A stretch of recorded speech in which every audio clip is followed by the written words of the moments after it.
शराब। क्या खाने से होगी भलाई, रोटी सब्जी दूध मलाई। क्या खाने से होगी भलाई, रोटी सब्जी दूध मलाई। हिंदू मुस्लिम सिख ईसाई, शाकाहारी अपनाओ भाई। हिंदू मुस्लिम सिख ईसाई, शाकाहारी अपनाओ भाई। शाकाहारी हो जाओगे, बीमारी से बच जाओगे। शाकाहारी हो जाओगे, बीमारी से बच जाओगे। जो नहीं माने बात हमारी, हो रहेगी आफत भारी। जो नहीं माने बात हमारी, हो रहेगी आफत भारी। नई नई लागे बीमारी, हो जाएगी आफत भारी। नई नई लागे बीमारी, हो जाएगी आफत भारी। फिर मत कहना हमें बचाओ, अभी समय है बचना चाहो। फिर मत कहना हमें बचाओ, अभी समय है बचना चाहो। बाबा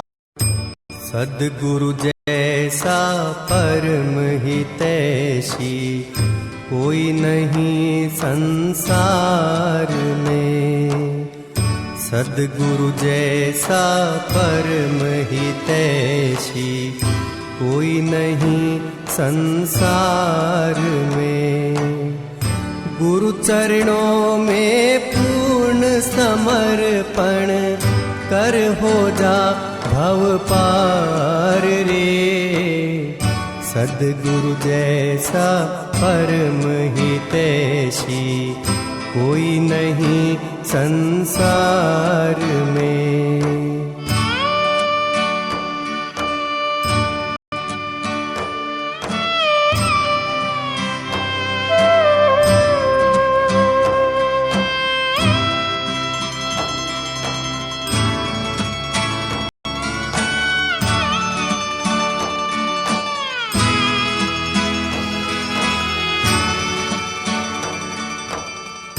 लख 84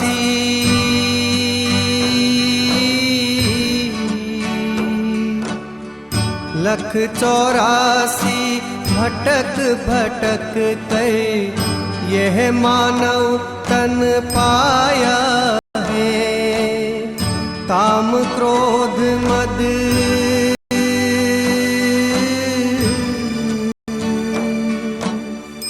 काम क्रोध मद लोभ में पड़कर इसको व्यर्थ गंवाया है। कर सत्संग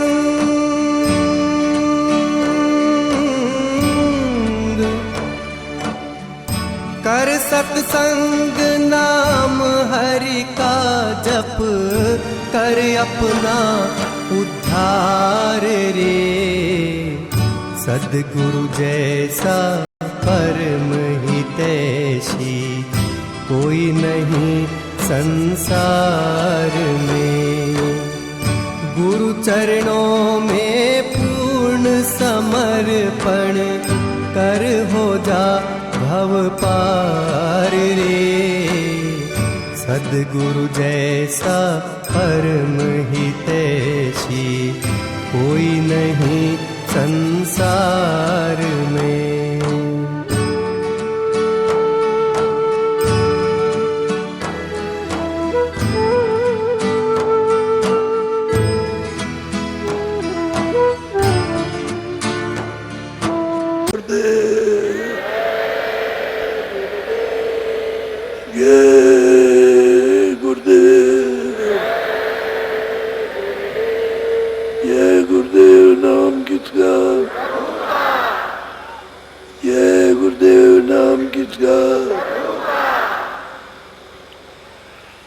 बैठ जाओ,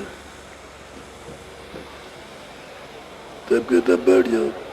दो की में हर युग में भक्त आते रहे।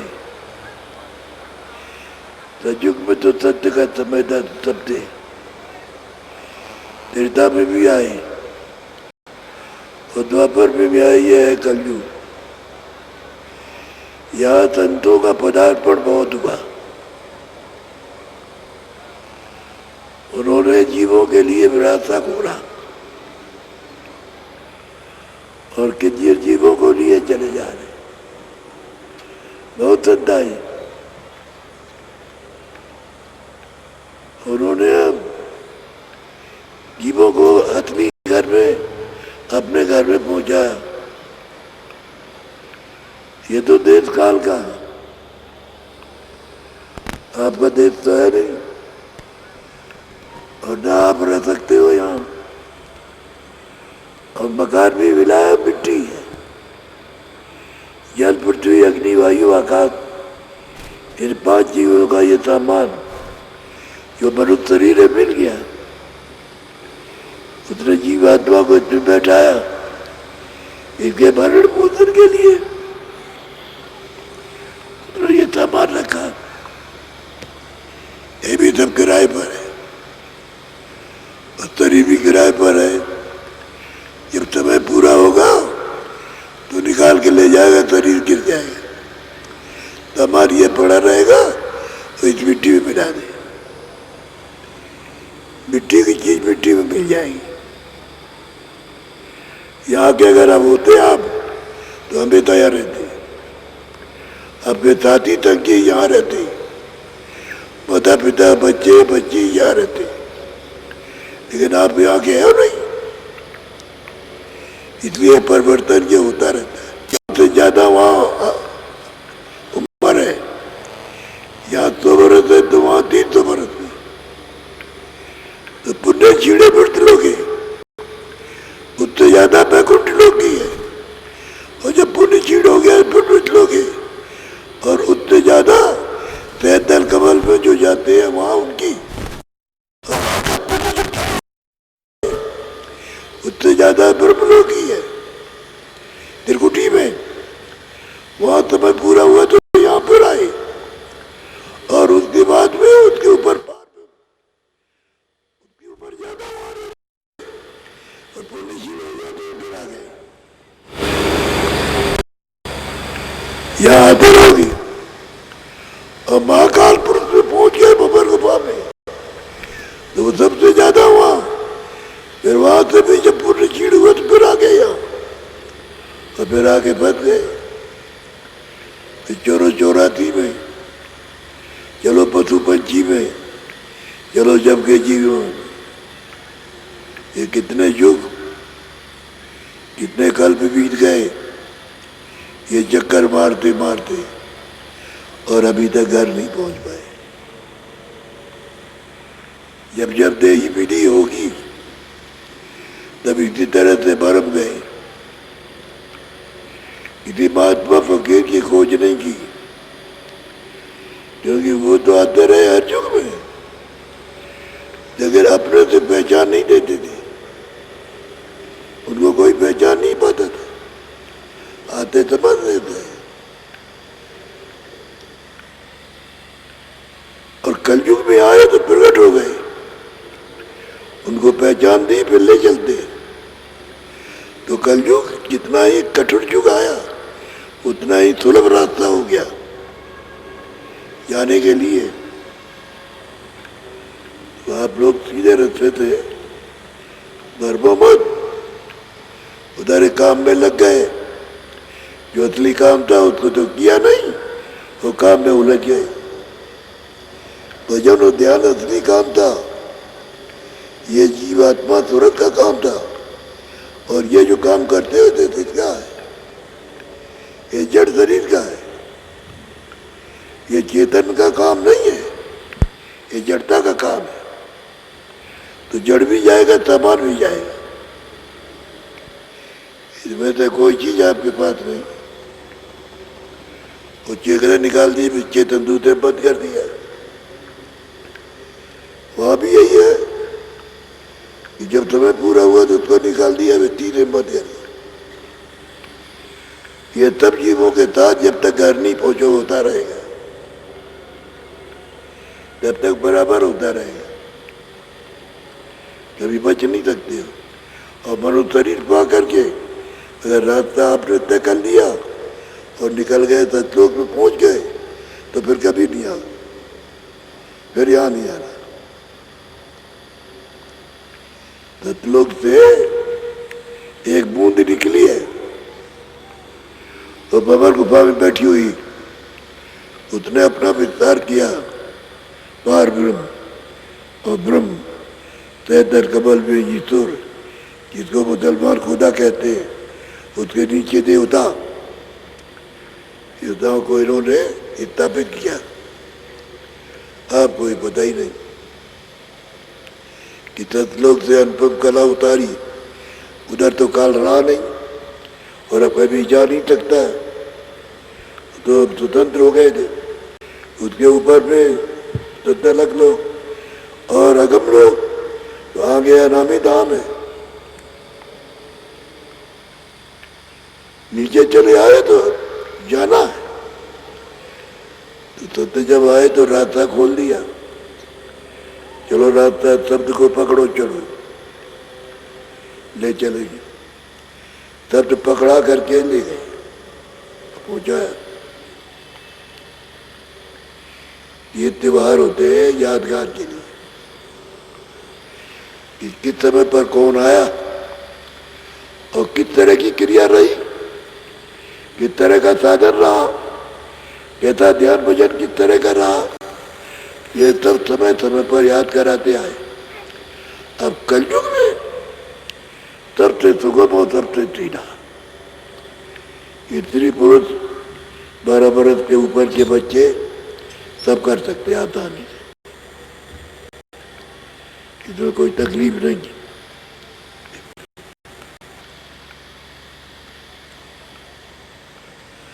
आप बड़े ध्यान से सुनो। तब सूरत पूछे एक बाता, स्वामी देव भेद विख्याता। व्रत में पूछा स्वामी आप अपना भेद दीजिए कि आप कौन है और कहाँ रहते हैं। बहुत श्रद्धा से पूछ रही तुरंत। जब उसने सुना यहाँ प्रचार हो रहा, चलो अपने घर चलो, अपने घर चलो, ये घर नहीं है काल का घर, चलो। आप बड़े प्रेम से बोलो। तब स्वामी ने वचन सुनाया, मार्ग कायों भेद लखाया। तो उन्होंने कहा कि नहीं, ये मार्ग कुछ नहीं है, ये है मार्ग। तो उसका भेद बताया, फिर लखाया। लखाने का मतलब है दिखाया कि चलो अपने घर चलो, यहाँ घर नहीं। बहुत प्रेम से उसको समझाते हैं, वो भी समझना चाहती है, जाना चाहती है। बोलो। 5 नाम का सुमिरन करो, श्याम से तुम्हें सूरत धरो। 5 नाम का सुमिरन करो, श्याम सफेद, श्याम में सफेदी, सब श्याम है, उसके बीच में सफेदी। कहते उसमें अपनी दृष्टि को जगाओ, उसका ध्यान करो कि श्याम में सफेदी है। दृष्टि को एकाग्र करके रखो, मन उस पर जमाओ। मन जब उसमें मन ठहर जाएगा तो उसमें मन बोलो। प्रथमे सुनो गगन में बाजा, घंटा शंख छाट धुन गाजा। तो क्या होगा जब दृष्टि तुम्हारी पे रुक जाएगी, ठहर जाएगी, तो गगन में आकाश में बाजे बज रहे हैं। उन बाजों में छाट लो, घंटा और शंख को छाटो। बहुत से बाजे बज रहे हैं, 1-2 नहीं, सैकड़ों बाजे बज रहे हैं, तुम्हें छाटना है। घंटा और शंख को छाट लीजिए और बाजे बंद हो जाएंगे, घंटा तक बोले। सहस कमल दल जोत लखाई, बंक नाल में जाए समाई। घंटा और शंख तेज कमल से बज रहा, वहां जाकर के लगाया, देखो ये ज्योति तरो, ये निरंजन भगवान है, ये बैठे। दिखाई दिया, लगाने का मतलब दिखाया, देखा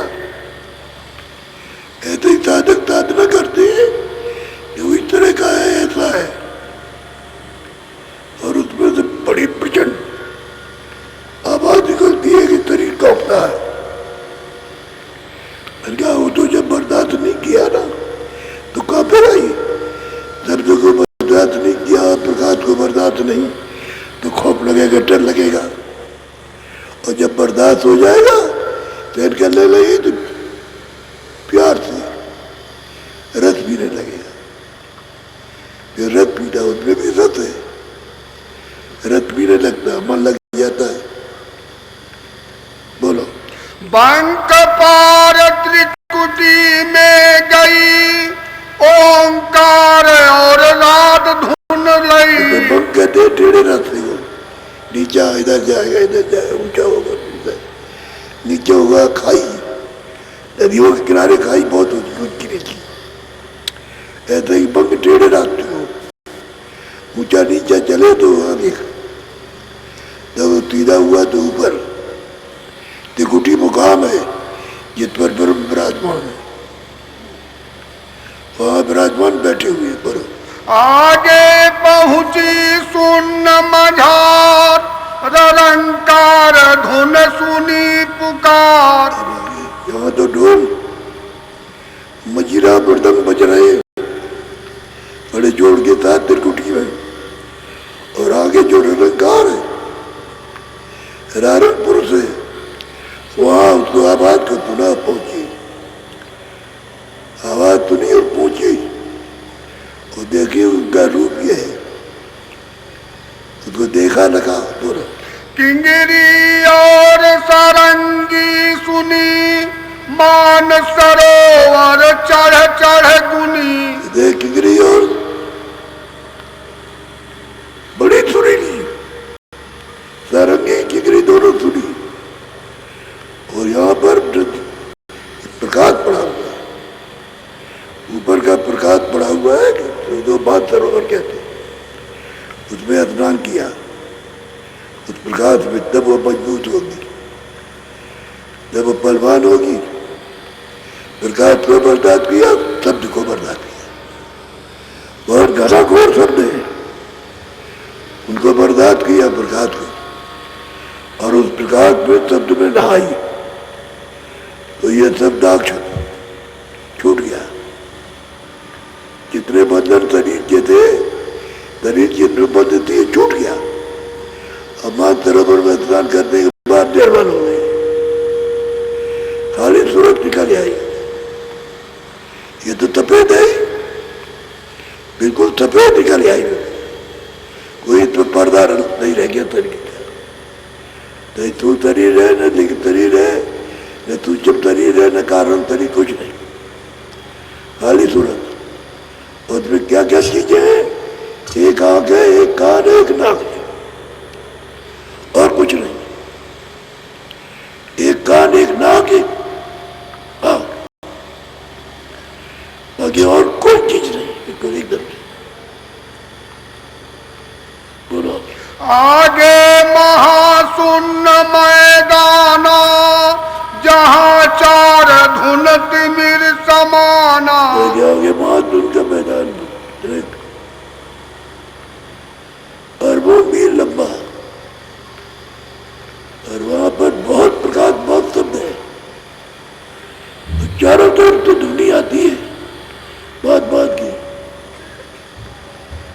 बात बात की आवाजें आती है, और इतनी जोर की आवाज प्रकाश है, तब जब है तुम्हें प्रकाश को देख करके आगे तिलमिलाती है, उसको बर्दाश्त नहीं। जब आप यहाँ बर्दाश्त नहीं करोगे तो ये तो एक बूंद है, आगे तो समुद्र है। ये जब बर्दाश्त करोगे तब वहां जाएंगे, तब शब्द का प्रकाश का बर्दाश्त होगा। जब इसको नहीं बर्दाश्त करना तो आंखें चमकती है, जब जब करती है थी, जैसे कहीं बिजली चमकती है तो आंख बंद हो जाती है, ऐसे ही मतलब आंख बंद हो तो धीरे धीरे धीरे धीरे सहन करती है, तब भी सहन हो जाएगा, प्रकाश भी सहन हो जाएगा। भंवर गुफा ताऊ पर देखी सोहंग बंसी बजती पेखी। इसके ऊपर में भंवर गुफा स्थान है, वहां मार का पलट रहती, वो तुरंत पुरुष है और भंवर गुफा में बैठे।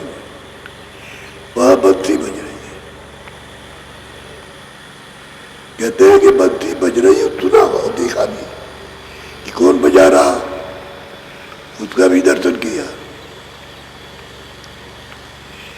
इनकी जो हद है नाके की, इन्हीं की हद से प्रलय महाप्रलय होती है, इसके आगे नहीं जा सकती, आगे नहीं जाएगी। बोलो। ताके परे धाम सतनामा, बीन बजे सतलोक ठिकाना। उसके बड़े सतधाम है, सतधाम में क्या भी बातड़ी बची, वहां सतपुरुष वो समुद्र है, सागर है, ये नीचे सागर की बूंद है, वो सागर है, ये एक बूंद है सतलोक से आई, सतलोक की इसको आकर के अपने से अलग कर दिया कि जाओ तुम नीचे जाओ, अपना नीचे अलग विस्तार करो। तो इन्होंने नीचे विस्तार किया, पर ब्रह्म को स्थापित किया, ब्रह्म को स्थापित किया, 73 करोड़ निरंजन भगवान को स्थापित किया। इनके हुकुमादेश में कैसे चलती है, और ये ऊपर उसका ध्यान सत्पुरुष का करते रहते कि हमारा ये राज चला ना जाए, लेकिन ये नहीं, उसको निकाल दिया, सतलोक में निकाल के अलग कर दिया। बोलो। सुनत सुरत फिर आगे चढ़ी, अलख लोक में जाकर धरी। कहते का सतलोक कितना बड़ा, उससे भी बड़ा अलख लोक है, सतलोक तो बड़ा है ही, उसका तो बार पता नहीं चलता, तो अलख लोक है, तुरंत अलग लोक में पहुंची, वो सतलोक देख पड़ा। कोटि ने अरब सूर उजियारा, अलख पुरुष छवि अद्भुत धारा। कोटान कोट अरब सूरज चांद उसके एक एक रूम में रोशनी करते हैं, अलग एक एक रूम में सत्पुरुष में। बोलो। ताह से अगम लोक को चली, अगम पुरुष से जाकर मिली। कहीं ऊपर में तो अगम लोक से मिली, उसका प्रकाश देखा, तब क्या देखता। बोलो। बोलो। खर बन सूर चांद पर कासा, धुन का वह की अगम बिलासा। खरबों सूरज और खरबों चांद उनके एक एक रूम में प्रकाश करते, हवा की धुन का अद्भुत मिला। बोलो। धुन का वर्णन कैसे गाऊं, जग में कोई दृष्टांत न पाऊं। जगत में तो कोई नमूना है नहीं जो उस प्रकाश को बता दिया जाए, ऐसा ऐसा ऐसा ये होगा, ऐसा होगा, उसमें कुछ तो थोड़ा इशारा हो, कुछ नहीं। ताके आगे रहत अनामी, निज घर संतन बरना स्वामी। अब तो आगे अनामी, अब वो तो लंबाई चौड़ाई तो कभी नहीं कोई नाप सकता, लंबाई चौड़ाई कोई नहीं नाप सकता। कितने दिन, खरबों दिन नापते रहो, सैकड़ों दिन नापते रहो, जितने भी नाप चाहो। बात हो, एक एक लोग जो है, एक एक महल जो है, ये तो सतलोक है इतना बड़ा, एक महल पूरा सतलोक जैसा बड़ा। यहाँ के आकाश की जमीन के बाद ये तो स्वर्ग बैकुंठ की तो चोरी है, एक एक महल इतना बड़ा, तो क्यों क्या नाप करेगा। बोलो। सुन कर सूरत अति हर्षानी, चलो स्वामी मैं सब जानी। तुरंत जब देखा उसको सतलोक को भी, अलग लोग भी गई है, सब लोग भी गई है, जब आगे अनामी धाम आया, जब हमारी पुरुष अकेले है ना, वो ये पाया कुछ नहीं पुरुष, अब उसकी कोई में माई थी। बिन सतगुरु कोई भेद न पावे, सतगुरु सो यह देश लखावे। जब वहां के जाने आने वाले जब मिल जाएंगे तभी कोई भेद पाएगा, नहीं उनका कोई भेद नहीं पाता। और जब वो मौज करेगा तो उसने मौज करनी कि मैंने अलग रूप धारण किया, दूसरा अलग रूप धारण किया, तीसरा सत्य रूप धारण किया। ये तीनों में मेरा रूप, मैं अधर में रहता हूँ, इनमें तीनों लोगों में मेरा रूप है। अगर किसी को पहचानना जानना है तो पहले सतलोक में आओ, फिर अलग लोक में, फिर अगम लोक में जाओ, हमारे गाँव आओ। ऐसा नहीं आ सकता, मेरा ही एक रूप में छूटा। बोलो सतगुरु की महिमा अति भारी, कोई ना जाने पच पच हारी। ये संत सतगुरु की महिमा बहुत बड़ी है, या कोई जान नहीं सकता। तब शाम को खाड़ को सकल को देखते, बस वो नहीं देखते कि तुरते कहाँ आती जाती उनको बस। जा पर कृपा दृष्टि वे करे, वो जाने और निश्चय धरे। जहाँ पर कृपा हो जाए, आपका प्रेम उसके साथ हो जाए और वो कृपा कर दे तो ये निश्चय है कि वो हो जाए, पहुंचेगा। तुलसीदास जी के राजापुर में रहते थे। राम का एक अहिर था, अहिर नौकरी करता था। तो जब भीड़ आई उनको दर्शन करने के लिए तो ये भी चला गया। तो भीड़ तो चली जाए, वहां और हो जाए तो उनकी सेवा करे। नौकरी करता था, वहां जाए तो दिन को रहे, रात को भी रह जाए, यहाँ भी करे काम, वहां भी करे। जब देखा कि ये मुझी को बांधता और किसी को कुछ नहीं, तो उसको अगम वस्तु दी। वही नौकरी कर रहा था, वही दे दिया कि जाओ तो तुम करो, चलो तुमको पहुंचाएंगे। तो उसको पहुंचा दिया। फिर वो बहुत दिनों के बाद आया, महाराज आज्ञा दीजिए तो मैं जहाँ घर पर हुआ हूँ। तो कह लगे जाओ। तो आदेश मांग करके घर पे गया। तो ये यहाँ कहते हैं कि भाई मेरा मन हृदय में लगा, मेरा मन हृदय में लगा। तो ये चल गए, यानी पैदल चल के पहुंचे थे काशी नगर। पूरे मोहल्ले में पूछा कि भाई इस नाम का कोई आदमी? अरे कह लगे महाराज वो आप ही की चर्चा करता है, मैं भी बुलाता हूँ। दौड़ करके गिर गया चरणों में और जल्दी से उनका इंतजाम किया, खाने पीने का, रहने का तो इंतजाम। और तब तक वो 2-3-4 दिन में झोपड़ी बनाई।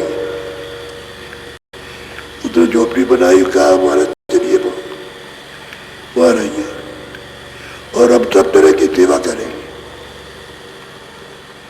पर जिनको उसने तैयार कर लिया, तो पका हुआ था, तैयार कर लिया, वो आने जाने लगे सेवा करने का। 2 आदमी वहां रहे और 2-4 यहाँ चले आदमी वहां गए। तो सब तरह का इंतजाम किया कहते रहे। फिर उन्होंने सोचा चलो हृदय तो मिल गया, आज अब काशी में रहेंगे। तो तीर्थयात्री काशी में रहने लगे। तो उन्होंने सोचा कि चलो और लोगों को भी बताएं तो ये मालिक को प्राप्त करें। तो उनके सब विरोधी बन गए, एक टाप के तो जितना भी विरोधी, पुण्य भी विरोधी, पंडित भी विरोधी, जितने भी काशी के रहने वाले सब विरोधी। अब वो हृदय को कि चलो इसको पकड़ो, तो इसका कौन गुरु है, इसको मारो, इसको जान से मार दो। तब तक वहां तकीबियां आए, अरे भाई क्या कह लगे, वेद कुरान नहीं मानता। उसने तो वेद कुरान की तो कोई बात की नहीं। पंडितों ने कहा कि ये मस्जिद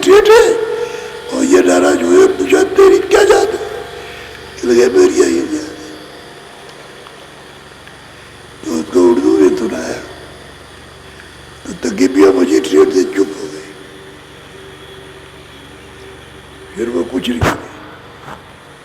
उसके वहां जाने से मार जो मारते थे बंद हो गई, क्योंकि उन्होंने अपनी आंखों से देख लिया तो सजा देते इनको।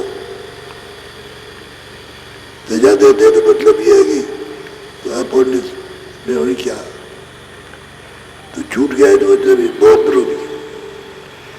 तब उन्होंने 32 में सितंबर 32 में तो घंटामार बनाई और 42 में उन्होंने 1642 में रामचंद्र भगवान तो राजापुर के थे, कानपुर ब्राह्मण थे, पढ़े लिखे धनवान सब बने थे, किसी बात की कमी तो नहीं थी। तो रामायण लिख दी। रामायण लेकर के पंडित लोग भागे और कथा वार्ता करने लगे। विरोध खत्म हो गया, विरोध खत्म हो गया। नहीं वो रह नहीं सकते थे, फिर वो अपना काम करने लगे। तो उनके पास तो सब तरकीबें होती है, दुनिया किधर जाएगी उनके लिए क्यों था। तब ब्राह्मण कथा वार्ता में लग गए, तब तक उनकी ये जयकार होने लगी, तब तक वो काम करने लगे। जो प्रेमी आए उसका काम कर रहे थे। ऐसे नहीं पहचान सकते हो तो कृपा उनकी दया हो जाए तो हो सकता है, ऐसे नहीं पहचान पा। ये तीन त्योहार इसलिए मनाए जाते हैं कि किसके नाम से सब भक्तों के नाम से प्रणाली पड़ी हुई है, तो उसकी सतह में जाना चाहिए अंदर कि इसका इस तरह का नाम किस तरह से विख्यात हुआ। रहदार जी काशी में रहते थे। जब राजा लोग उनके पास आने लगे तो काशी के लोगों को बहुत बहुत नाराज हुए। ये हरिजन है, ये यूं चपड़ा भिगोता रहता है, तो कहता ले ये प्रसाद लो। तो वो तो प्रसाद लेके जाते, उसकी तो आँख खुल जाती है। तो काशी विरोधी हो गई, तो राजाओं ने कहा इधर आ जाइए। वहां चले गए राजस्थान में। मीरा के गुरु थे, उन्हीं से बगीचे में नामदान दिया था।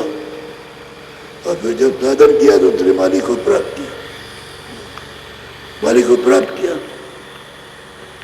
ऐसे बहुत लोगों को पहुंचा है कि देखो क्या मालूम क्या।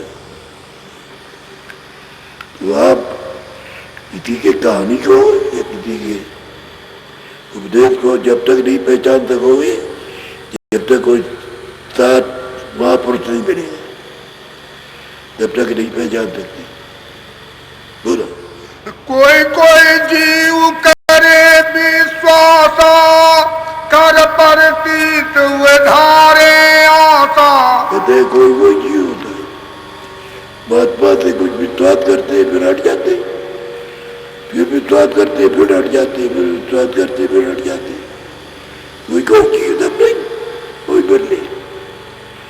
धीरे धीरे करते उतरते फिर लग जाता है। फिर बोलो। संत वचन जो सच्चा माने, इस वाणी को सो सच जाने। संत वचन जो सच्चा मानता है, कहते हैं कि शब्द को समझता मानता, क्योंकि ये नानक जी आए वहां से, तो उन्होंने यही तो ग्रंथ में लिखा है, गुरु ग्रंथ को मानिए। प्रगट गुरु की थी, यदि प्रगट होकर के ग्रंथ में लिखा तो जो लिखा हुआ उसको मानना। ऐसे जो महात्मा आता है कि सच वचन मानना कि हम प्रगट हुए थे और ये हमने लिखा था, तो चले गए पूरा पे। शरीर तो किराए का मकान था, उसको छोड़ दिया और निकल गए। बोलो। एक संशय मेरे मन आई, सो निर्णय कर कहो सुनाई। तो हमारे एक सुंदर निर्णय आ गए। प्रेमी कहता है कि महाराज जिस संशय बीच में उत्पन्न हो गई, तो आप निर्णय करके बता दीजिए, समझा दीजिए। बोलो। संत नाम तुम किसका गावो, साधु भेष दो भेद बताओ। संत नाम किसका और साधु भेद किसको कहते हैं? संत किसको कहते हैं, साधु भेद किसको कहते हैं? बोलो। तब स्वामी बोले सुन लीजे, कान लगाए चित्त अब दीजे। बहुत प्रेम से समझाते हैं, इसको प्रसिद्ध करने वाले को प्रेम से समझाते हैं, इसको सुनो सब लोग। बोलो। संत कहे हम उनको भाई, सतलोक जिन सूरत समाई। आप सतलोक को कहते हैं, तुरंत सतलोक में बैठ, जिनको सतलोक प्राप्त हो जाता है सतलोक, और जो सतलोक में जाएगा वो पर अलग लोग, अगर वो अपने अनामी धाम में जाएगा, वो रस्ते का वो बॉर्डर है, क्या हो गया उसे आगे जाना है, वो वहां रुक नहीं सकता। बरो। चौथा लोक तीन के पारा, सत्य नाम सतगुरु दरबारा। ये तीनों के लोगों के परे अन्य ब्रह्मांड, इन तीनों के परे सतलोक है, सतलोक वहां सत्य रहते, सत्यों का वहीं से उद्धार होता है। संत सूरत वह करे विलास, सत्य पुरुष सत शब्द निवास। संत तुरंत वहां विलास करती है, आती जाती आती जाती, सतपुरुष के साथ आती हो जाती है। बोलो। त्रिलोकी के आगे सुन, शून्य के आगे है महाशून्य। त्रिलोकी के आगे सुनना, सुन के आगे महाशून्य। बोलो। महाशून्य के पार ठिकाना, भंवर गुफा ताहि करत बखाना। महाशून्य के आगे भंवर गुफा स्थान है, इसको देखा हो जाना हो जाता। ताके परे लोक है चौथा, बिन वह पहुँचे सब है थोथा। उसके परे सतलोक है, बिना पहुंचे साहब में झूठा है, जो वहां नहीं पहुंचा तो सब झूठा है, सतलोक पहुंच जाएगा तो सच्चा है, और वहां न गया तो सब झूठा है। संत बिना कोई वहां न पहुंचा, बिन वहां पहुंचे संत न होता। संत बिना कोई वहां पहुंचता नहीं, और बिना पहुंचे संत नहीं। यही है कि बिना पहुंचे पहुंच गया तो संत है, नहीं पहुंचा संत नहीं। उसकी व्याख्या ये है। बोलो। संत भेद सब निर्णय कीन्हा, साधु भेद अब तुम लो चीन्हा। कितने साथ भेद मैंने बताया था तुम्हें, बाकी सब साथ है, तरह तरह की साधना करती, लेकिन अपने घर में जाने की साधना नहीं है। ये तंत्र है, बाकी नहीं। बोलो। संत मते का निश्चय करे, सूरत शब्द के मार्ग चले। ऐसे तंत्रों के तंत्र को निश्चय करते हैं, और जो कुछ कमाई होती है थोड़ी बहुत, सुबह शाम दिन में अपना करते रहते, तुरंत तंत्र की करते, लेकिन पूरी ताकत नहीं लगाते, अपना काम में फंसे रहते। जब याद आ गया कभी दूसरे दिन कभी तीसरे दिन तो कुछ कर लिया, नहीं तो जरूरत गए। जाए त्रिवेणी मज्जन करे, शून्य सरोवर त्रिकुटी परे।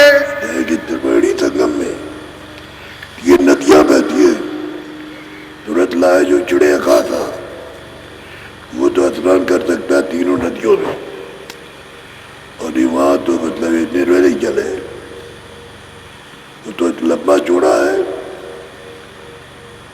1000 करोड़ का कहो, खरब करोड़ का कहो, कितना कहो, तो इतना लंबा चौड़ा पाठ है तीनों नदियों का, गंगा जमुना और सरस्वती। ये बालू बहती है, इसके किनारे किनारे लोग मलबूत्र बहाते, ये नहीं है, वो तो निर्मल ही निर्मल।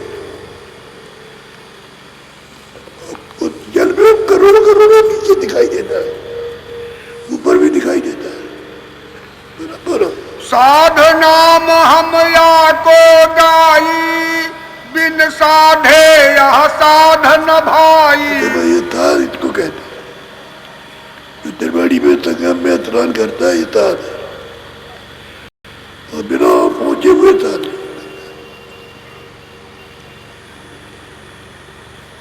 बोलो। भेष संत अब वर्ण सुनाऊं, यह भी छान तो ही समझाऊं। कि तब संतों का ये वेद है, उसको तुम समझाता हूँ, तब को बताता हूँ। बोलो। संतन की बानी जो पढ़ते, सूरत शब्द का निश्चय करते। संतों की बाणी पढ़ते हैं, वो तुरंत ये नित्या सही है, और जब मौका मिला तो कुछ कर नहीं किया, साधारण भजन कर लिया, लेकिन संतों की बाणी सही मानते। बोलो।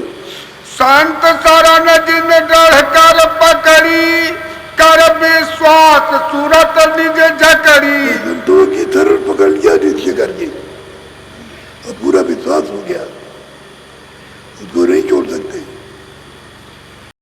कर नहीं पाते। बोलो। बिना संत नहीं और भरोसा, करम भरम तज चित को पोसा। कि भाई बिना संतों के तुम क्या कोई बात नहीं, और कर्म भरम भी उठ गए तो जो ही अच्छी और बुरी करनी करेगा तो काल रूप में सब पर भाई, और शुभ अशुभ मौत का फल देगा। तो करनी करेगा तो उसको मिलेगा, खराब करेगा तो पूरे दंड मिलेगा, और अच्छा करेगा तो सुख मिलेगा। बोलो। सूरत शब्द मार्ग कुछ साधे, जितना बने उतना आराधे। तो सूरत शब्द का नित्य करते, और जितना बनता उतना आराधना भजन करते, जितना बन जाए, 10 मिनट, आधा घंटा, 1 घंटा, 2 घंटा, जितना बन जाए दिन को रात को, तो उतना करते, लेकिन नित्य विश्वास है। बोलो। इनका नाम भेष तुम,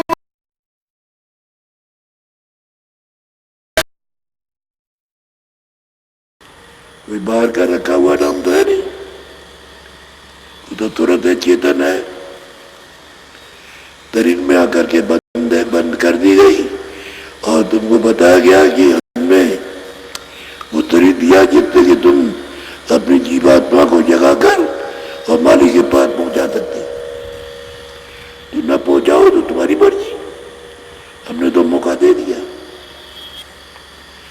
जो जैसे करेगा उसका मैं फल दूंगा। मैं वो काल, लेकिन सबका दोस्त हूं, अच्छे का अच्छा और बुरी का बुरा। तो नामदान ले लो, पत्ती मार के बैठो,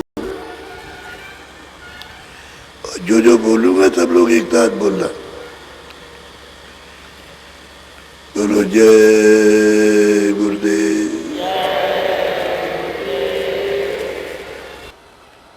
जब रात को लेटो तो लेट करके आंख बंद करो, कान लगते आ रहे हैं, उनकी खबरें आने लगी कि सुनाई देने लगा, साथ साथ दिखाई भी देने लगा, तो तुम करोगे तो हो जाएगा। अब हमने तो आपके साथ मेहनत की है, कर तो चले आए, लेकिन यह है नामदान। इस नामदान की दक्षिणा जरूर आपको दे देना चाहिए। तो जब कोई पूछेगा तो भाई तुम कितने बताया, पहले हमने नामदान दिया और दक्षिणा दी, दक्षिणा दी, तो ये तुम्हारा तार बता रहेगा। चलो झूले वाले चलो, दक्षिणा ले लो, अभी आप लोग मत उठना, अभी जब हम बैठे हैं तब तक बैठे रहो, झूले वालों को दे दो ये।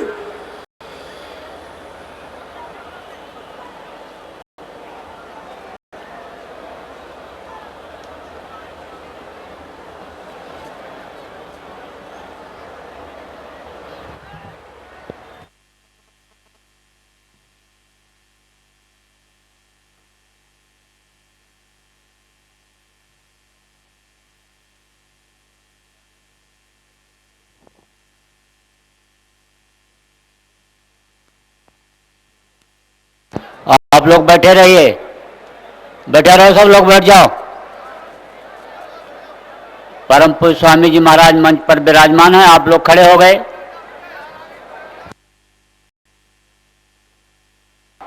टेलीफोन है तो फोन नंबर उनको लिखा करके कागज ले लीजिएगा और नाम रूप स्थान आवाज याद करके कागज फाड़ दीजिएगा।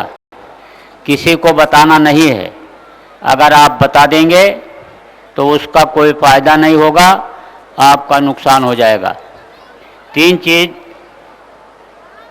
चीज जो गुरु महाराज ने बताया, सुमिरन, ध्यान और भजन, इसको आप पुराने लोगों से, पुराने नामदानी लोगों से यहीं पर समझ लीजिए और यहीं पर करना शुरू कर दीजिए। घर पर जब जाइएगा तो कम से कम 1 घंटा अपने अपने घर में रोज सुबह करिएगा और शाम को गांव के जितने भी लोग आप एक जगह यहाँ पर आए हो, एक जगह इकट्ठा होकर सामूहिक रूप से ध्यान भजन रोज करते रहिएगा।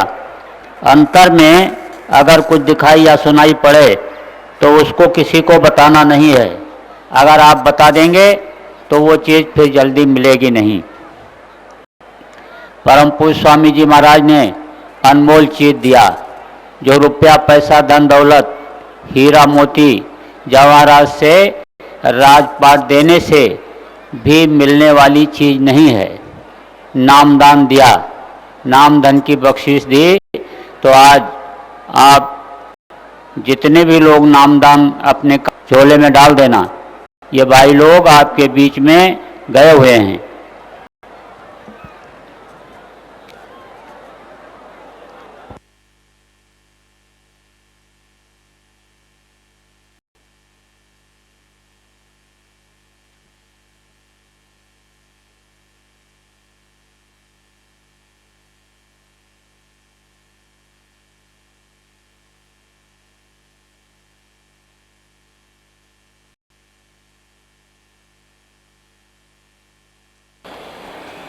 कुछ राजस्थान के भी दे दे, कुछ हरियाणा के भी दे दे और कुछ मध्य प्रदेश के भी दे दे, तब अपना अपना दे दे तो देख लेंगे इधर से सुविधा होगी दस्तक की तो आपको मिल जाएगा। फिर आप अपना इंतजाम वहाँ कर लोगे तो चाहे पता दे देंगे।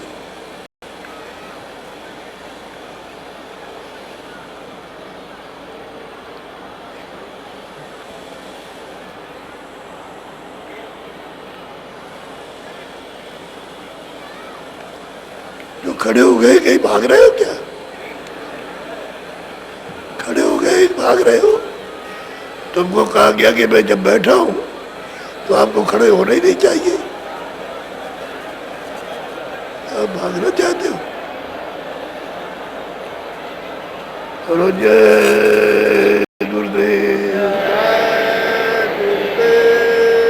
मेरे प्यारे गुरु दाता मंगता द्वारे खड़ा, मेरे प्यारे गुरु दाता मंगता द्वारे खड़ा।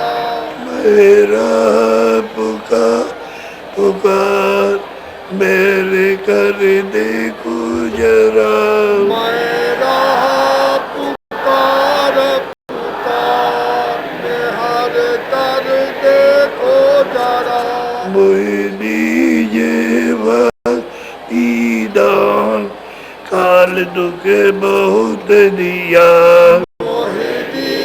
जय भक्ति दान, काल दुख बहुत तरस रहा। भरता वो घटाया पार, प्रेम रंग दीजिए बार, बरसाओ घटाया पार, प्रेम रंग की जय बहार। उते बीजे अमीर पेदार, तन मन हुए हरार। उत भी जय अमीर सुधार, तन मन होवे हरा। मेरा जीवन सफल हो जाए, तुम्हें गुण गाऊं सदा।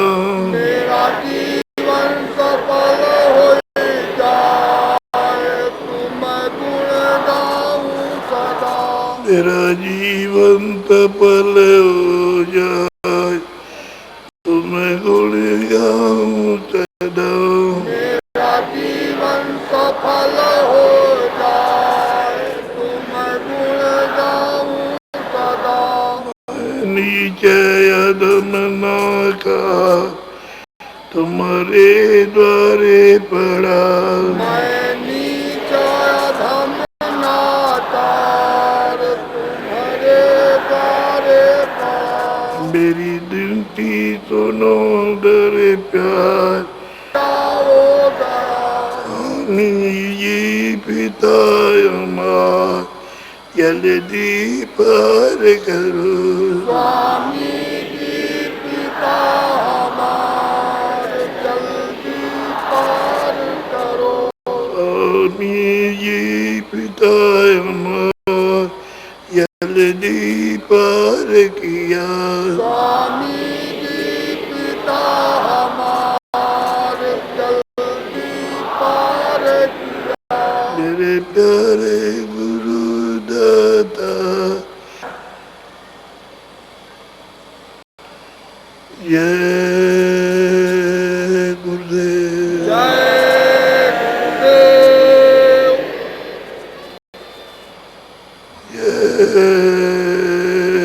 गुरुदेव। जय गुरुदेव।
जय गुरुदेव।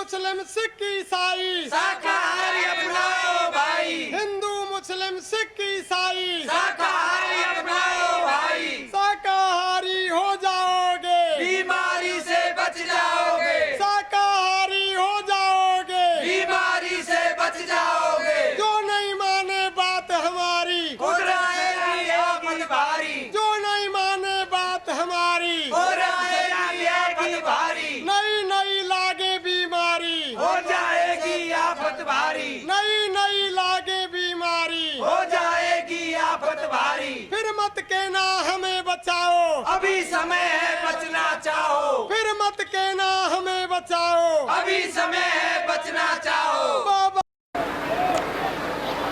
आप सभी लोग प्रेम से मालिक के पावन नाम को याद करें। जय गुरुदेव। जय गुरुदेव। जय गुरुदेव। नाम किसका? प्रभु का पावन नाम, मालिक का प्यारा नाम। जय गुरुदेव।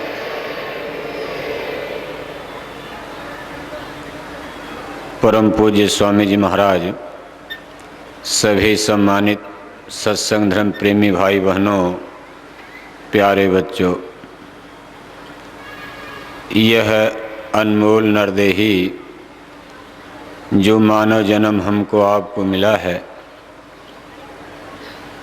अनेक युगों से जन्म मरण में टक्कर मारने के बाद कितनी बार जन्मना हुआ, कितनी बार मरना हुआ, तब इस जीवात्मा को ये शुभ अवसर मिला, ये नरदेही यानी मानव जन्म।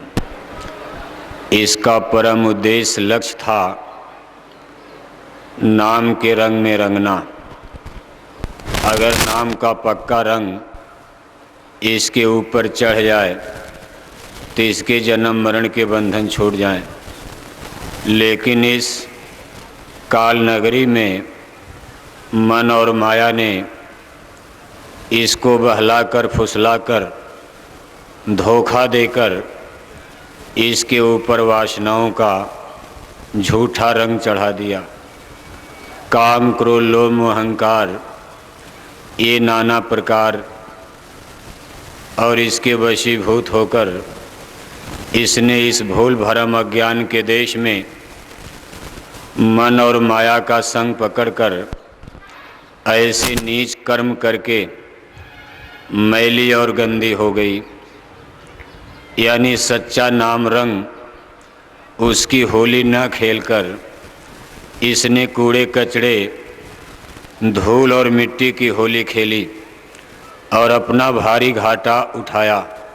सौदा घाटे का हुआ और ये 4 खान 84 में फिर वापस चली गई।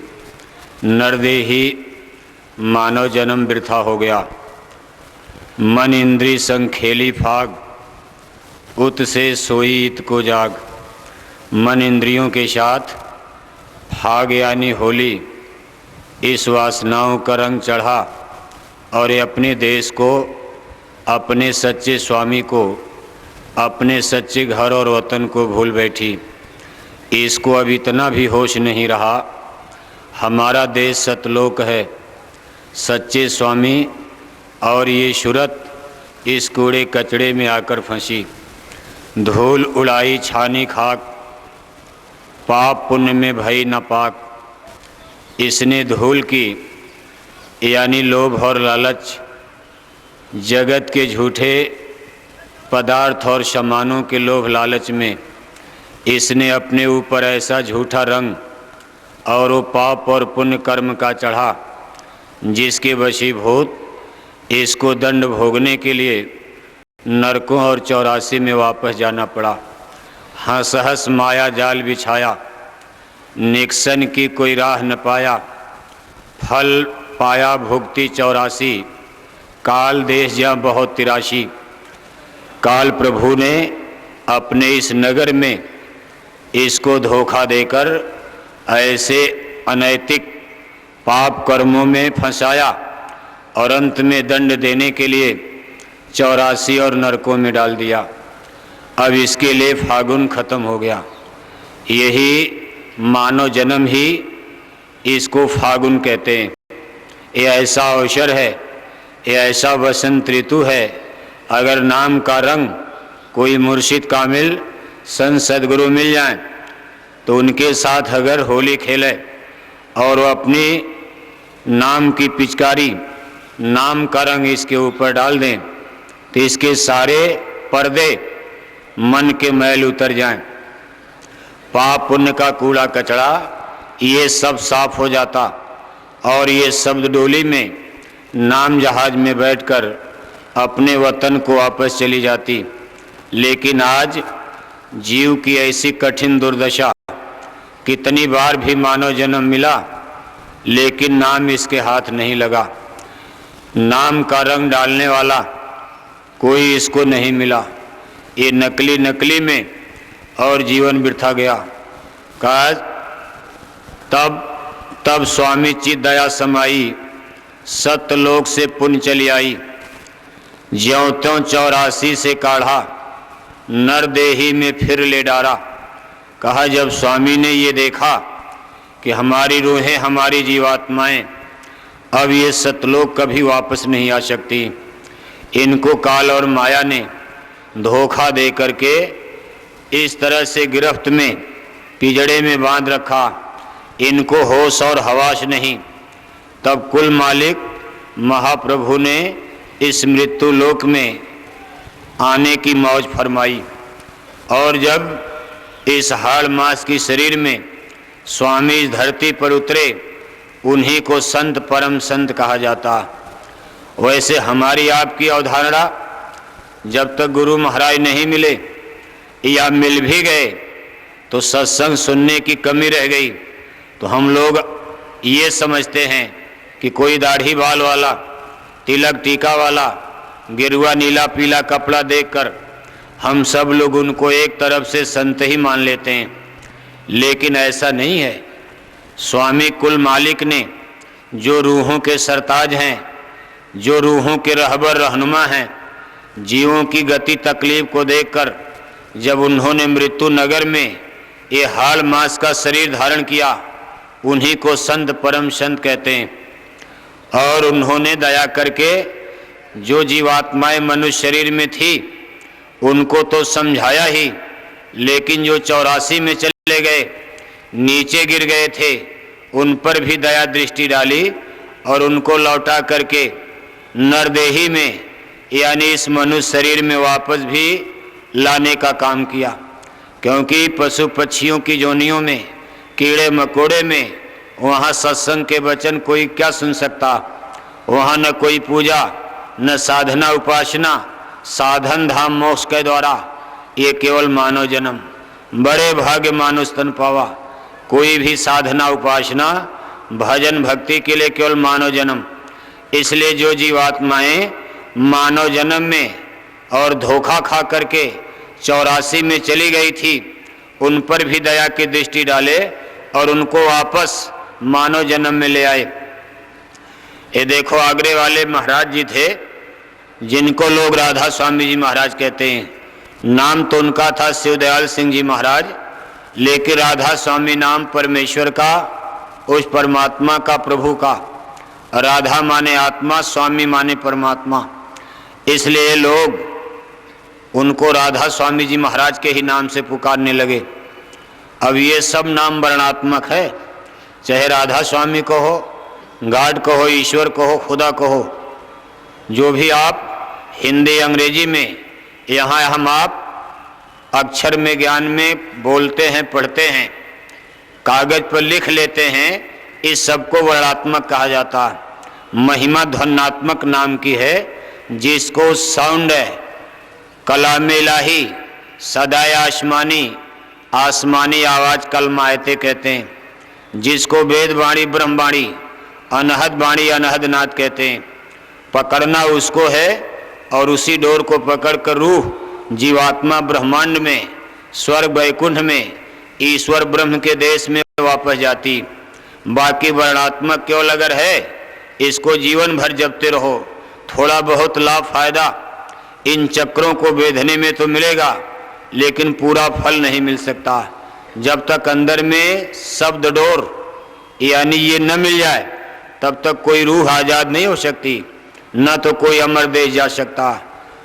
महापुरुष दया करके राधा स्वामी जी महाराज के जमाने का एक वाकया, यानी एक बाप बेटे थे, दोनों गुरुजी के शिष्य थे। यानी राधा स्वामी जी महाराज से उनको नाम मिल चुका था और बड़ी भजन भक्ति करते थे।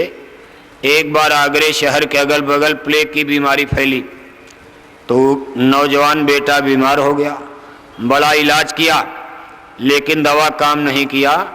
और अंत में लगा कि अब बेटा मर जाएगा, तो बाप बैठ करके रोने लगा। लड़के ने कहा, पिताजी क्यों रोते हो? कहा, बेटा मरना तो मुझको चाहिए, लेकिन मेरे पहले तुम मरने जा रहे हो। तो लड़के ने कहा, आपने इतना सत्संग सुना है, जिसका जब समय पूरा हो जाएगा उसको जाना ही जाना। तो बाप ने कहा, लेकिन अब उस मोह माया के देश में सत्संग सुनना अलग है और सत्संग को दिल में उतारना अलग है। आप लाख रोज सुनते हो कि जिसका समय आएगा चला जाएगा, लेकिन देखो आपका भी दिल कांप जाता। आपके घर में कोई बच्चा बच्ची मामूली गाय भैंस मर जाए तो हम लोग गड़गड़ाने लगते हैं कि 20,000 की भैंस चली गई, बड़ा हमने मथुरा में सेवा दिया, इतनी बार मथुरा गए, गुरु महाराज हमारा नुकसान क्यों हो गया? ये तो जड़ सृष्टि है, इसमें सब कुछ तो जाना ही जाना, लेकिन उस समय मन कच्चा रहता। जब तक ये पुष्ट नहीं होता है तब तक इसमें कच्चाई रहती, और ये लोह मोह से निकलना इसको मंजूर नहीं होता। तो बाप रोता रहा। तब तक लड़के ने कहा, पिताजी अब तो मुझको जाना है, और गुरु महाराज की दया से अब मेरा अंदर का पर्दा खुल चुका। देखो पहले तो नहीं खुला, लेकिन जब आखिरी वक्त मरने का आया तो उसके अंदर का पर्दा खुल गया और अपने पूर्व जन्म का हाल देखने लगा। कहा, पिताजी चिंता तो मुझको भी थी, लेकिन अंदर का पर्दा खुला और मुझे दिखाई दे रहा है कि मैं अगले जन्म में, यानी मानव जन्म में आने के पहले मैं बबूल के पेड़ में यमुना नदी के किनारे मेरा जन्म था। मैं बबूल के पेड़ में मेरी जीवात्मा। आगरे वाले महाराज जी जब यमुना के किनारे टहलने जाते थे तो सत्संगी लोग इसी पेड़ से और काट करके उनको दातून देते थे। महाराज जी ने मेरे बबूल के पेड़ से दातून किया, उनकी दया दृष्टि पड़ गई और मैं बबूल से सीधे मानव जन्म में आ गया। ये मुझे दिखाई दे रहा, लेकिन मनुष्य शरीर तो मिल गया, लेकिन चूंकि मैं पेड़ से मानव जन्म में आया था इसलिए मेरी जड़ता नहीं गई। जैसे पेड़ पौधे जड़ होते हैं, उनमें अकल बुद्धि का अभाव होता, इसलिए मेरी जड़ता नहीं गई और मैं भजन भक्ति में आगे नहीं बढ़ पा रहा हूँ। तो गुरु महाराज ने मेरे ऊपर दूसरी दया कर दिया और अब मुझको एक ऐसा सुंदर शरीर मिलेगा और उसमें मेरी बुद्धि की जड़ता भी कम हो जाएगी, तो अगले जन्म में मेरा भजन भक्ति बनने लगेगा। इसलिए मैं एक परमार्थी दृष्टि से अच्छी स्थिति में आज से बेहतर अवस्था में आगे जा रहा हूँ।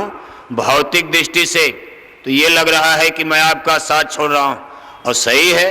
किसी का नौजवान बेटा, किसी की नौजवान बहू अगर मरने लगे तो गुरु महाराज को तो सब याद करेंगे, लेकिन महापुरुष जीवात्मा की बेहतरी के लिए जब इस मनुष्य शरीर में उसके ऊपर सत्संग असर ही नहीं कर रहा, 10 साल 20 साल सत्संग सुनते हो गया, लेकिन न उसकी जड़ता जा रही है, न रगड़ा झगड़ा जा रहा है, उसमें कोई परिवर्तन नहीं हो रहा, तो ऐसी शरीर को बदल देना ही उचित होता।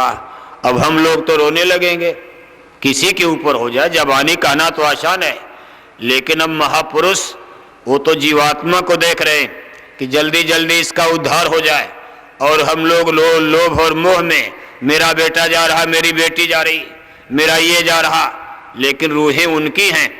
आप तो हाड़ मांस के लिए रोते हो, जीवात्मा तो किसी ने देखा नहीं। पिंजड़े से पक्षी उड़ जाता है, चारपाई पकड़ कर बैठे हो, देखा किसी ने किधर से निकल गए, बस इसी हाड़ मांस के लिए रोते हो। उधर रोते भी हैं और ले जाकर अपने हाथ से आग में जलाते भी हैं, उधर जला भी रहे और उधर उसी के लिए रोते भी हैं। और कितना रोते हैं, जलाया तो आपने ही, कोई दुश्मन जलाता है। यही बेटी बेटा नाती पोता और टांग पकड़ कर ले गए जंगल में, लकड़ी के ऊपर अपने हाथ से आग लगा दिया, और जब ठीक से नहीं जले उठाई लाठी और बांसों से मार मार कर रीढ़ की हड्डी और खोपड़ी को तोड़ तोड़ कर ऐसे उलट पलट कर भूजते हैं जैसे आग में मछली भूंजी जाती, और रोते भी रहते हैं, जलाते भी रहते हैं। कितनी विचित्र दुनिया है, लेकिन जीवात्मा को कोई जला नहीं सकता। अब देखो यहाँ छांट लिया, शरीर को माया ने दिया, यहाँ छोड़ दिया, सारा सामान माया का, सारी बाजार काल माया की, ये सब यहीं वापस, और जीवात्मा तो इनकी है। तिनको तो जीवात्मा का दर्द है, शरीर तो जलने जलना, ये जीवात्मा न भटकने पाए। तो देखो इस तरह से महापुरुष अपने पूज्य दादा गुरु थे। अलीगढ़ जिले में चिरौली गांव, इगलास तहसील, घर पर ही रहकर और अपना सत्संग जारी कर किए। बहुत थोड़े लोग उनको समझ पाए। जंगल में गए और घास लाते थे गाय के लिए। एक दिन जंगल में घास लेकर आ रहे और जब घर पहुंचे तो लोग गठरी जब खोलने लगे तो उन्होंने कहा भाई सावधानी से खोलना, इसमें एक सर्प बैठा है। जब खोला तो सर्प निकला तो उन्होंने कहा मारना मत, पहले दूध लाओ। उसको दूध ला करके पिलाया और वो पी करके फिर जंगल की तरफ जाने लगा। कहा इसको देख लो किधर, अपने आप जंगल चला गया। और जब पूछा गया कि हुजूर इसको क्यों पकड़ ले आए, तो उन्होंने कहा दया आ गई। आदमी अगर नहीं सुनता है तो सोचा इसी पर कुछ दया कर दूं, इसको मानव जन्म मिल जाएगा। ऐसे चलते थे। तालाब के किनारे बैठकर यही दादा गुरु जिनकी मंदिर में आप प्रतिमा देखते हो, ये जो मंदिर उनकी यादगार में बना है, ऐसे तालाब पोखरे किनारे बैठकर कुल्ली करते रहते थे घंटों घंटों। और जब पूछा जाता था कि ये क्या मौज है, तो कहते इनको मानव जन्म मिल जाएगा। ये जो पानी के जीव, ये मीन मेढक मछली, इनको मानव जन्म मिल जाएगा और इनका काम बन जाएगा। उस तरह जो काल प्रभु का नियम है, मानव जन्म में आने में तो कितने बार जन्मना मरना, अंडज पिंडज उखमज अस्थावर, उसका एक क्रम बना हुआ। अस्थावर से उखमज, उखमज से अंडज, अंडज से पिंडज, और पिंडज में गाय बैल कुत्ता बिल्ली कितने, और तब मानव जन्म, गाय बैल के बाद मानव जन्म, आखिरी चोटी गाय बैल, गाय से स्त्री का, बैल से पुरुष का मानव जन्म। इसीलिए हमारे मनीषियों ने गोवध यानी गाय को मारने पर प्रतिबंध लगा दिया, गाय बैल, क्योंकि इसके बाद मानव जन्म। वैसे हमारे ऋषि मुनि मनीषियों ने किसी भी जीव को मारना पाप कहा है। हिंसा हत्या से बिल्कुल अलग, सत्य हिंसा परमो धर्म है, लेकिन गाय बैल पर विशेष, इसलिए कि इसके बाद अनमोल मानव जन्म। तो महापुरुष दया कृपा करके कहा, स्वामी ने धरती पर आने की मौज फरमाई और जीवात्माओं को नरदेही में फिर ले डाला, नरदेही में वापस लाए। और तब इनको समझाते हैं कि अब सावधान हो जाना, कई मानव जन्म तो आपने धोखा खाया, सुनहला अवसर चूक गए, लेकिन अब की बार हमने मेहनत किया, आपको 84 से निकालकर हम मनुष्य शरीर में ले आए, तुमको फिर कर फागुन आया, समझ खेलियो हम समझाया कि आपके लिए फिर फागुन आ गया। आपके लिए सुनहला अवसर फागुन का, अब की आपको जो होली खेलनी है, समझ खेलियो हम समझाया। अब की मन इंद्रियों से होली मत खेलना, भोग रोग में होली मत खेलना, दुनिया का वासनाओं का रंग मत चढ़ने देना, लोह मोह में मत भटकना। तब सूरत कहे सुनाए स्वामी, कस खेलूं कहो अंतर्यामी। तब स्वामी एक भेद लखाया, सूरत शब्द मारक बतलाया, शब्द गुरु से पहले खेलो, गगन चौक चढ़ त्रिकुटी ले लो। तब स्वामी ने सूरत शब्द का भेद बताया, का अंदर में चलो, शब्द गुरु से होली खेलो और नाम का रंग चढ़ जाएगा, क्योंकि ये नाम का रंग और ये पिचकारी सदगुरु के हाथ में है।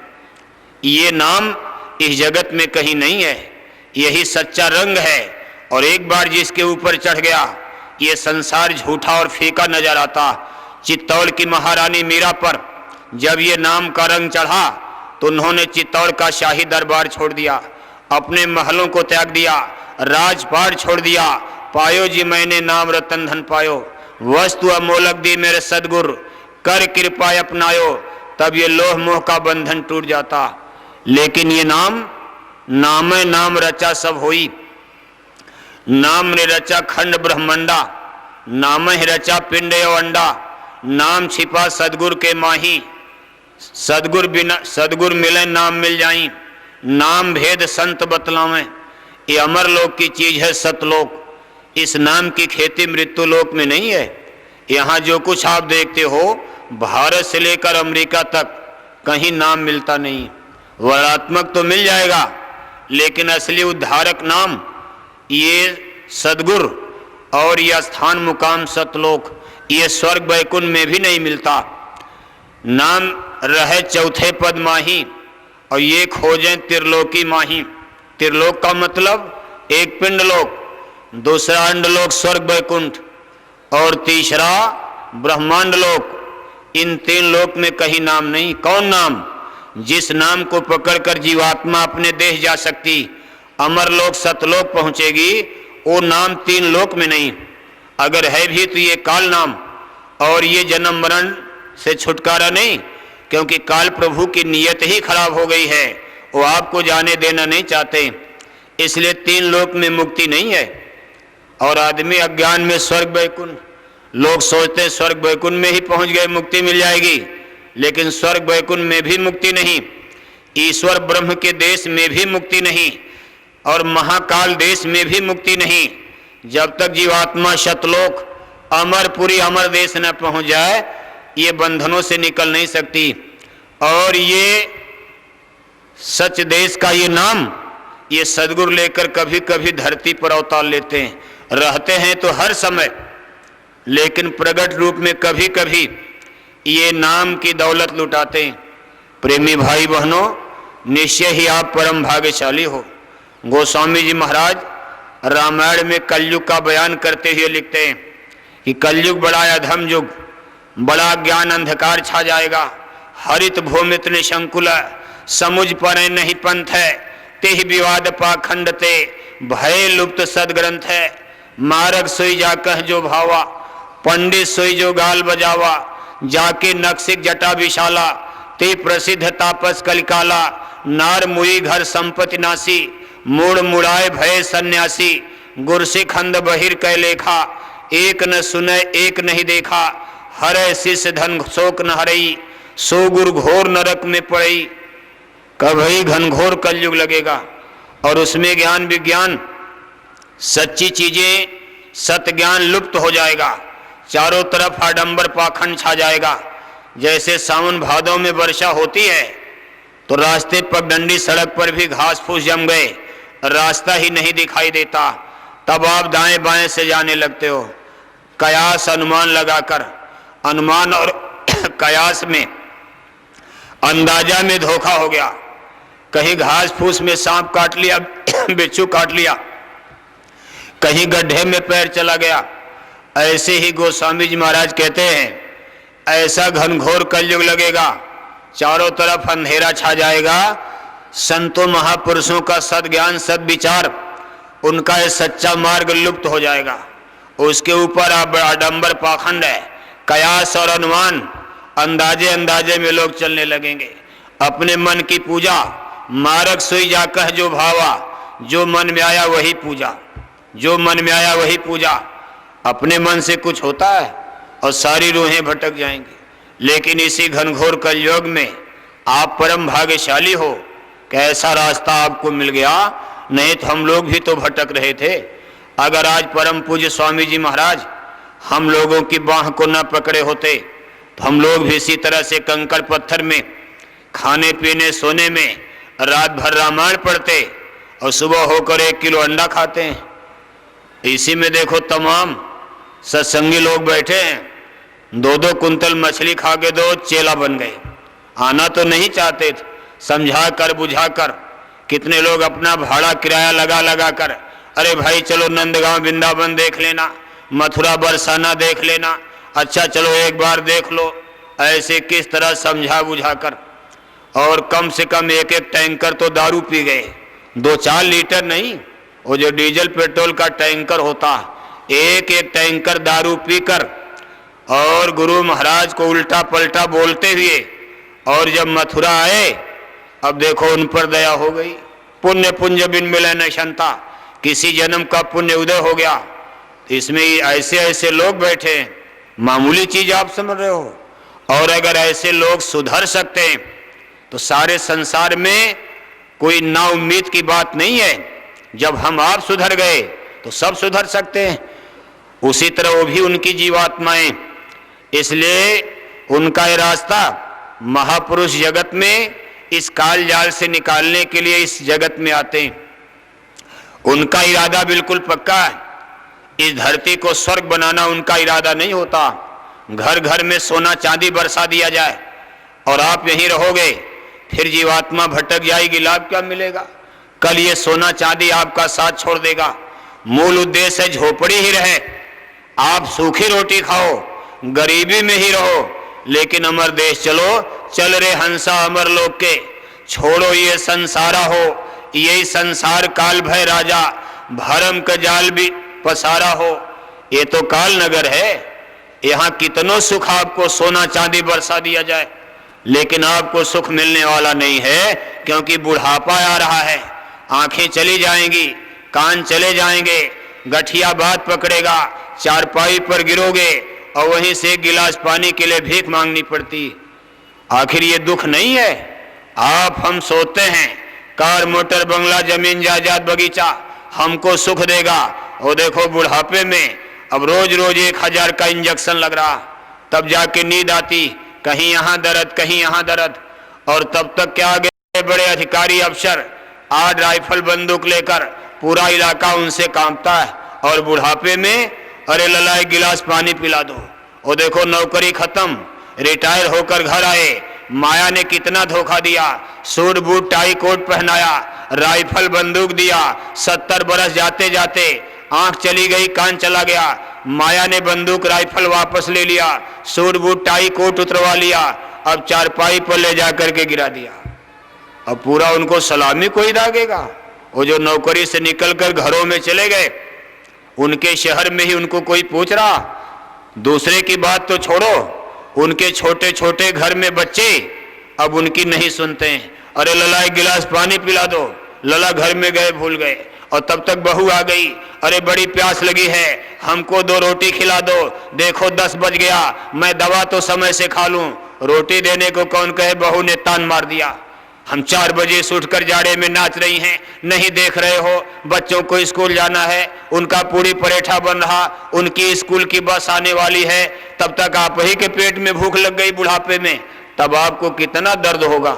शरीर तो साथ छोड़ दिया, लेकिन जो अहंकार चढ़ा था, कहा मन न मरी माया न मरी, मर जाए शरीर तब आपको आत्मग्लानि होगी।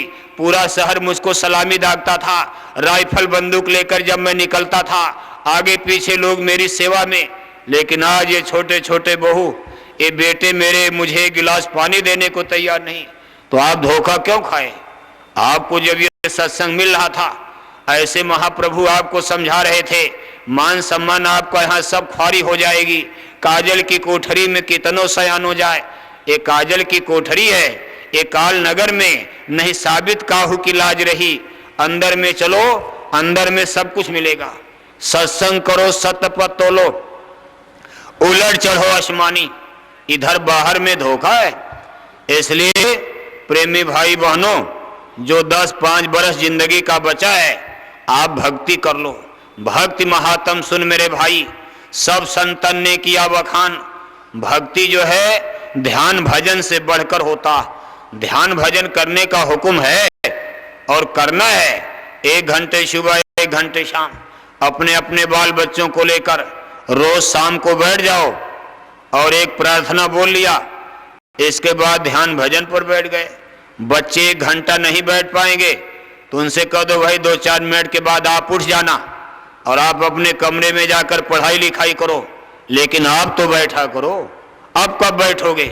दांत टूट गया, दाढ़ी बाल सफेद हो गए, बस चारपाई पर गिरने वाले हो, अब भजन भक्ति कब होगा? तो ये फागुन का महीना फिर जाने वाला और फिर ये जीवात्मा भटक जाएगी। इसलिए जब तक हाथ पैर में दम है, अब धोखा नहीं, लपट झपट कर भजन कर लो, भक्ति कर लो। और एक गुरु का भक्ति का मतलब अटूट विश्वास, जो कुछ लेना इनसे लेना, जो कुछ रोना इनसे रोना, दूसरे के सामने क्या हाथ फैलाना। जब आपको ये विश्वास है और गुरु महाराज वचन दे रहे हैं, सब विद मुझको समर्थ जान, मुझको समर्थ समझो, तो दूसरे के आगे झुकने का मतलब अपने भक्ति में खलल। कहा जो सच्ची भक्ति, अगर किसी दर पे बंदा है तेरा झुका, दाग लग जाए है स्वामी तेरे नाम पर, दूसरों के मदद की जरूरत नहीं, मुझको केवल तुम्हारी मदद चाहिए। ये अटूट विश्वास ही भक्ति होता। जैसे कोई पतिव्रता स्त्री फटा पुराना मिले, रूखा सूखा मिले, लेकिन एक पति की होकर रहे और उसने लोभ लालच में आकर इधर उधर दूसरे पर दृष्टि डाली तो उसका पतिव्रत भंग हो जाता। ऐसी कठिन भक्ति, बने तो सदगुरु से बने, बिगड़े तो भरपूर, दूसरे के सामने हाथ फैला दिया तो ये भक्ति में खोट हो जाती, कमी, और तब उद्धार होने में समय लगता। एक बार बादशाह अकबर आगरा में रहते थे, शिकार खेलने जंगल गए और उनके सब साथी छूट गए, भटक गए और रास्ता भटक गए तो जंगल में उनको लगी भूख और प्यास बड़ी तेज। तो एक चौधरी अपने खेत में मचान बना करके फसल जंगल में रखा रहे थे और अपने खाने पीने के लिए घर से रोटी और घड़े में वहां पानी रखा था, गर्मी का समय। बादशाह अकबर ने जब देखा तो गए, अरे कहा भाई हमको बड़ी भूख प्यास लगी। तो चौधरी ने कहा महाराज बैठ जाइए। अब चौधरी को क्या पता है बादशाह अकबर, बस उसने अपनी सूखी रोटी, और वो भी रोटी पुराने जमाने की मोटी मोटी रोटी। अगर आज के आदमी, उस जमाने के आदमी आपकी रोटी खाने बैठते तो 100 रोटी खा जाते और आपका हाथ दुखने लगता है जो रोटी आप बनाते हो। ऐसी ऐसी 100-200 रोटी वो एक एक खा जाते और बनाने वाले का हाथ दुखने लगता और उनका पेट नहीं भरता। देखो हमारी पढ़ी लिखी बहनें बैठी हैं, इनके घर अगर झटके में 2 मेहमान आ जाएं, बस इनका दिल डगमगाने लगता कि अब आधी रात को चूल्हा दगाना होगा, चले जाते बढ़िया रहता। लेकिन पहले जमाने में ऐसा नहीं था, इतना इतना लोग खाते थे और लोग बनाने में हिचकते नहीं थे। अब इनको केवल बनाने खाना है, फिर भी कहते घर में सर्वेंट ले आओ, एक नौकरानी रख लो, वो बर्तन मलेंगे, एक नौकरानी और रख लो, वो रोटी बनाएंगे, और आपकी ड्यूटी क्या, केवल खाना? आपकी क्या ड्यूटी रहे? केवल भोजन करना। और पता चला सब रोगी हो गए। अरे कुछ करो, संत मत में किया जाता। घर में सेवा का भाव लाओगे तो आश्रम में भी सेवा करोगे, घर में मॉनिटर बन जाओगे तो आश्रम में आकर के भी मॉनिटर रहोगे, और मॉनिटर का भला कैसे होगा? इंस्पेक्टर बनोगे तो भक्ति होगी। सेवा सेवा, दीन गरीबी धार तेरे भले की कहूं, जिन्होंने दीनता का रास्ता पकड़ा, लकड़ी काटे, बर्तन मल दिया, अपने खाने से पहले दूसरे को खिला दिया, वही सच्ची भक्ति की बेड़ा पार हो गया। तो चौधरी ने बादशाह के सामने वही मोटी रोटी और साग रूखा सूखा और घड़े का पानी पिलाया। बादशाह अकबर भूख में तो सब अच्छा लगता, बिल्कुल खुश हो गए और जाते जाते कहा चौधरी मैं अकबरा हूं, ये आगरे शहर में रहता हूं, तुम्हें कोई जरूरत पड़े तू मेरे पास चले आना, मैं तेरी इच्छा पूरी कर दूंगा।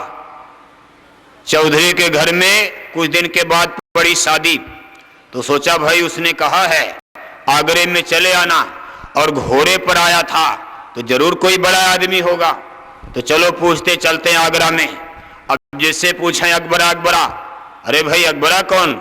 सम्राट अकबर तो हैं, लेकिन अकबरा किसका नाम? हो सकता वही हो, तो लोग सोचे अनपढ़ गवार आदमी है। कहा भाई वो घोड़े पर बैठकर मेरे यहाँ गया था। तब लोगों को अंदाजा लगने लगा शायद बादशाह को, और अनपढ़ गवार आदमी है, बोल नहीं पा रहा। अकबरा अकबरा, हाँ चले जाओ सामने महल है। जब वहां पहुंचे और दरवाजे पर द्वारपाल खड़े थे सिपाही, जब वहां अकबरा नाम लिया तो गुस्से में आ गए। अरे कहा शहंशाह बादशाह को तुम अकबरा? अरे कहा भाई वो मेरा दोस्त है, उसने मुझको यही नाम बताया है, तुम केवल जाकर उसको बता दो कि एक गांव का आदमी आया है, वो अकबरा से मिलना चाहता। ये तो बादशाह अकबर ने कोर्ट वर्ड दिया था।